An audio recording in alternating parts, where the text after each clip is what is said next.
to my mind, I think competition in the industry I'm in. I mean, it's a very competitive industry, but it's sort of disallowed me from being competitive, because I think that's really one of the most difficult things about going into such an insecure profession, which is that you have to kind of forage for work, and people are like, why is that person doing that, and why is doing, you know, comparing yourself to other people can be really insidious. And so I think I just had my own very individual path, and I'm kind of grateful for that in a way. And how did you find, how have you found dealing with kind of the competitive nature of the industry? I just refuse to involve myself with it a bit. I really like actors, actually. I think that's kind of important. I think sometimes when you read interviews with actors, they go, well, I don't have any actor friends, and, you know, all my friends are... And I think, well, get some. You know, they're the people you work with. You know, so you work with people and you're saying you don't have any as if it's some sort of virtue not to hang out with actors. And, you know, of course there are some vain, terrible actor people, but there's very terrible, lots of different types of people. And I think the best actors, you know, you're in the empathy game. You're trying to imagine what it's like to be somebody else. And so the good ones know that the best way to get at that is to actually not have to act, and to actually genuinely be interested in other people. And so, yeah, I think actors are really generous, really fun, sexy people. A ringing endorsement there. What? Ringing endorsement for the industry. Yes, there, absolutely. Yeah. So how have you found the incredible fan following that has kind of ensued after you joined the cast of Sherlock? Yeah, pretty cool. Yeah, really yeah, really cool. As I say, I was, you know, 10 or 12 years into being an actor before I was in a show that anybody had really seen, you know. And I'm really glad I was. Would you say? Go on, sorry. I mean, what I was going to say was, there's a really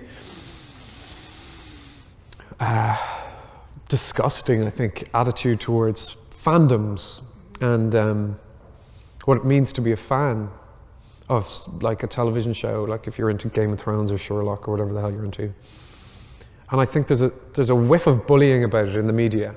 And I'm always asked by journalists, have you ever had any freaky experiences with fans? And of course I have, but you know, of course. But in sport, grown men go and dress up in their team's colours and get incredibly emotional and invested in it, and they talk about it and they're passionate about it, and no one bats an eyelid. And then, but if you apply the same thing to people who are fond of TV shows, I find it kind of something a bit gross, and just because it's not a sort of it's not the people who run the world who tend to become devoted to that or do cosplay or whatever it is that people do. They're sort of in the line of fire. Yeah. Do you remember what it felt like when you were first cast for the show? Yeah, I do. I didn't really forecast the success of the show. I knew it would be successful because Sherlock is a very famous brand, and it was really, really well written. But everybody was terrified that people wouldn't really take to the idea of Sherlock being you know, setting it in a modern day setting. And then when we did the Victorian episode, people were really upset that it messed with the format of Sherlock Holmes. You think that's a sign of success in a way, but yeah, I kind of did it. I had this little small part at the end of series 1, and I was terrified. For some stupid reason, I hadn't seen it. I watched it with the 11 million people who were watching Sherlock at the time.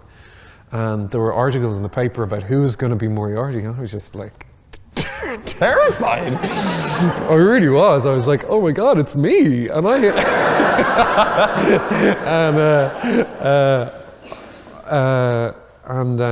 I hadn't even seen my performance. I didn't know what.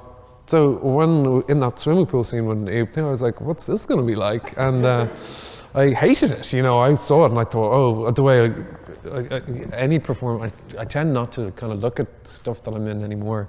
I find it very hard. It's kind of like when you listen to yourself on someone else's answering machine or something. You think, oh, I don't sound like that. And except you have the way you look too. And then, so then it came out and it was huge and it was quite divisive. I think people kind of wanted it to be something else that it wasn't, and some people just didn't go for it, and some people adored it, and I was quite pleased with that. I always think if you're going to do something worthwhile artistically, you should put your autograph on it. Do what you want to do, and so much of our drama and art now, I think, is a little bit derivative, and I think you've got to do something and not be to be respectful, but not too reverent, and then you can put your own stamp on it. So I was glad that it was divisive in a way, although it was my first experience with online opinion, which now I just avoid, because it was genuinely upsetting, because people hide behind usernames and stuff like that, and they can say whatever the hell they want, and they go right to the heart of stuff that you can be really, really vulnerable about. And I rang Mark Gatiss, the producer and writer of it, and I said, if you want to let me go, I totally understand. And he was like, oh, I should have told you, don't go on the internet. And because people are so full of opinion. And so now I'm just well used to it. I mean, people would say whatever the hell they want to me now, and I'm like, yeah, heard it before, So it's, in a way, it toughens you up. Yeah. How did you find dealing with it to begin with? How did you cope with it? It's really important for me as an actor, and because I suppose I'm a human being, but I think that amount of time that I had to myself was really important, to be able to look outwards, because that's your job as an actor, is to be able to observe in some way, and I don't want that to go, and I think you can, success as an actor often is mistakenly attributed to how famous you are. And some of the most successful actors in the world are actually not that famous. They can walk down, they can have a career in theatre, and nobody would ever bother them. But people attribute your successes as an actor to your recognizability, and to a certain extent that can be true, because work leads to other work, and you have to have a certain degree of profile. But that's not the aim of the game. So it's, I suppose, to be able to hold on to it was just to be able to choose the work, and I was used to being private, because I didn't have to do much press or anything like that. But it's to be quite fastidious and quite ferocious about my own privacy, and that takes. I think if I had been a younger actor, or if I'd been in something that was really successful, like a big franchise movie when I was 21, I think it can be really damaging, because people are full of opinion, and it's hard to branch out of that. Yeah.